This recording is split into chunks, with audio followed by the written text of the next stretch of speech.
Hey everybody, welcome to video 8B. In this video we're going to be talking about areas of triangles, trapezoids, and rhombuses and kites, but done in a different way. That's rhombi and kites. Done in a different way though than we did when we were talking about a rhombus in the parallelogram family in the last video. So I think you know the area of a triangle pretty quickly, I hope. We're going to cross out this term column again and write area of. The first type of shape we're going to be talking about the area of is a triangle, and hopefully you've known this for a while, but it's base times height divided by 2. Basically, if you take a parallelogram and cut it in half, you always have a triangle, and so we can work on finding the area that way. So base times height over 2. What you do need to be aware of, and I'm going to zoom in a little bit here to draw a few diagrams for you, is that sometimes that height can be drawn just like on a parallelogram in different spots in a triangle. So if we just have a typical triangle set up here, then we could have our height drawn down from one of the vertex points of a triangle like so. We could have maybe an obtuse triangle kind of like this, where our height actually drops down on the outside to form that 90-degree angle, kind of with an extended side there. So that could be a label for a height, and for that case we would just use the base of the triangle as drawn. Or sometimes we might even have a good case, an easy case to calculate the base times height, because the height ends up actually being a leg when it's a right triangle. So just be aware you can see your diagram there for a triangle in a couple of different ways, okay? If we get back to our definitions though, what we want to be working on next is the definition for the area of a trapezoid.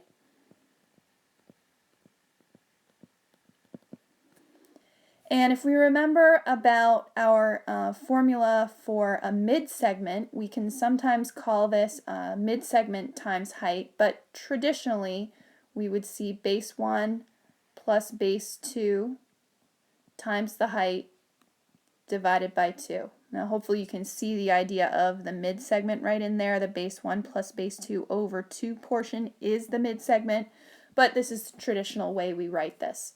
So again, that's base 1 plus base 2 times height, all divided by 2. And just a reminder of what that sketch would look like. Remember, the bases are the ones that we are calling as our parallel sides, not the legs, okay?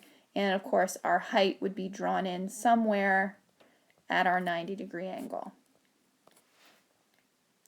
The last type of area we're going to be calculating is for a rhombus, and it also actually works for a kite. And this deals with the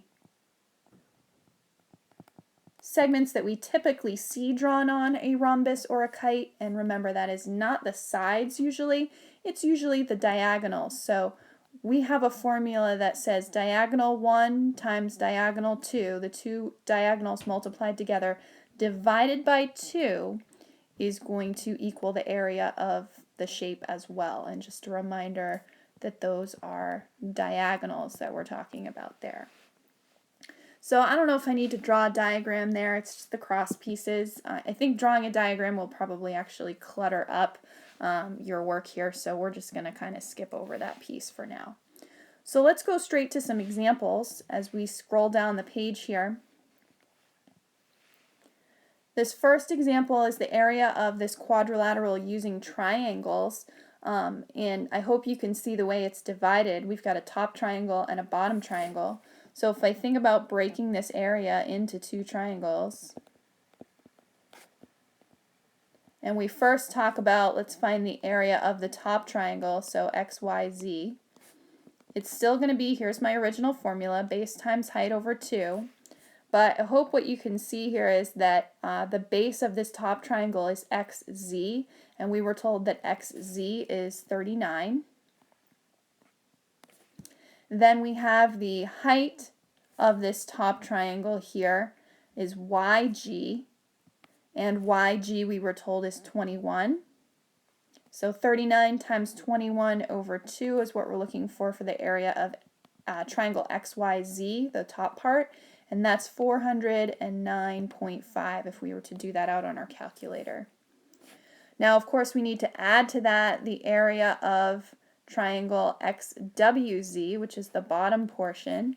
And as I look at that, again, we're going to see XZ is the base, even though the base is located on the top. As we fill in our base times height over 2 formula, we're still going to have 39 for the base, but the height this time that we're looking for the bottom triangle is HW.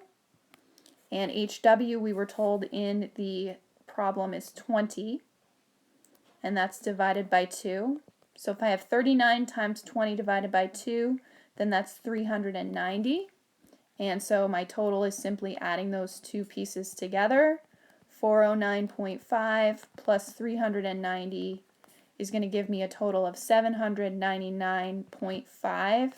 And I was not given any units here, so we're going to just fill in with a simple word, units, but make sure that we are still doing a squared exponent there because we are talking about area, okay? That's what we have for this first example. Okay, in our next example here, example 4, we're going to be finding some missing measures by using the algebra of our area formulas.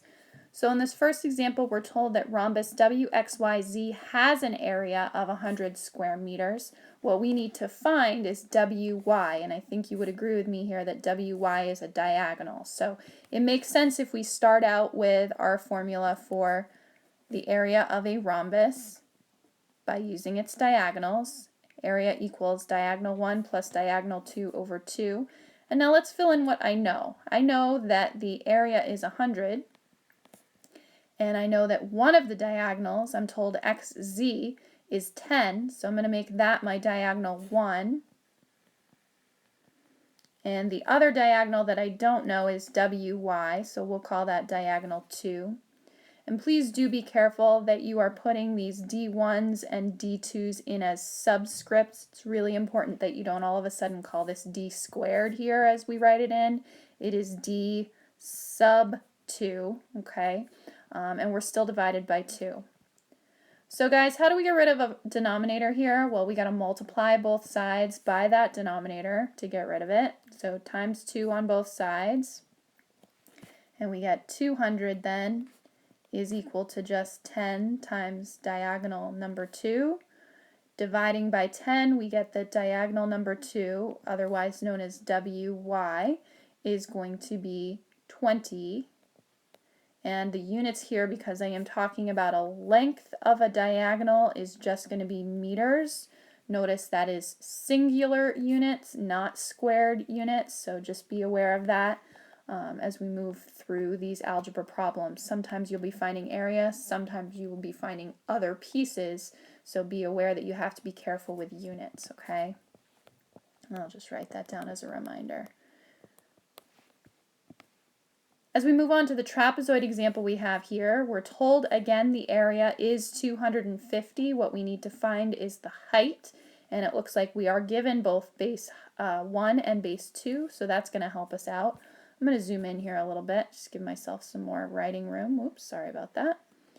And if we go on our area formula as base 1 plus base 2 added together times the height divided by 2, and let's fill in what we know. We know the area is 250.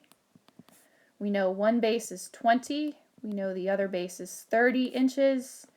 And what we need to find is the height. Now look at that. We've filled in all the variables except for the one that we need to solve for. So hopefully this is a pretty quick problem. Again, get rid of the denominator by multiplying both sides by it. We have then 500 equals, if we add those 20 and 30 together to get 50, then we have 50 times h. And dividing both sides by 50, we get that the height is 10, and that should be in singular inches, not square inches, because that's a length for the height that we're finding. So there's our two examples of finding, using some algebra, some missing measures. Okay, the last example we're going to talk about here is talking about this quilt block is composed of 12 congruent rhombi arranged in a regular hexagon. The height of the hexagon is 8 inches, so that's not on my markings, so let's go ahead and write that in. This distance right here is 8 inches from top to bottom. And notice that could also span right through the middle of the diagram as well, so keep that in mind. We're told that the total area of the rhombi, or of this entire shape for the quilt block, is 48 square inches. And it is composed of 12 of those. So I'm going to take 12 and the total 48 that I know and talk about the area of just one rhombus is going to be 48 divided by 12, or just 4 square inches. Then I can take that 4 and I can plug it into my formula for a rhombus in general. Diagonal 1 times diagonal 2 divided by 2.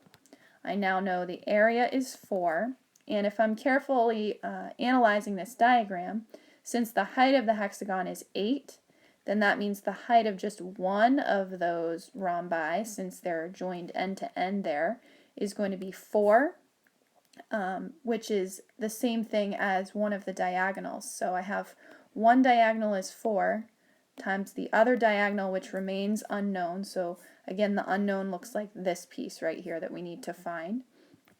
And that is still divided by 2. So we have 8 is going to equal 4 times diagonal 2 if we multiply both sides by 2. And diagonal 2 therefore has to come out to be 2 inches. Okay, make sure you go ahead and do the next page, which is the on your own problems. This will be the second set of on your own problems that you need to do for tonight. And tomorrow's video we'll be talking about regular polygons and circles, and also areas of irregular figures in general. So that's it for tonight, and I'll see you guys tomorrow.